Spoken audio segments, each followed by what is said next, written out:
मुंबईचा coastal road ही कल्पक योजना ही आताचे राज्याचे मुख्यमंत्री देवेंद्र फडणवीस साहेबांचे आहे।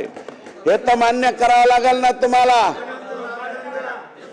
कुठं मान्य केलं? ज्यावेळेस कोस्टलला सेंट्रल गव्हर्नमेंटची मान्यता आली, तुमच्या पक्षाचं सरकार होतं, ज्यांनी कोस्टल रोडला विरोध केला त्यांनी सगळ्या टीव्हीला बदलून घेतलं, आमची योजना आमची योजना आमची योजना। मुळात ती योजना देवेंद्र फडणवीसांची होती। देवेंद्र फडणवीस यांनाच त्याचं क्रेडिट त्या ठिकाणी गेलं पाहिजे। ज्यावेळेस समृद्धी महामार्ग काढला त्यावेळेस सुद्धा टीका झाली, तशी शक्तीपीठाच्या बाबतीत सुद्धा राज्यातून कोणत्याही तालुक्यातले लोक इथं उपोषणाला बसले की त्याला विरोधी पक्ष भेटायला जायला तयारच।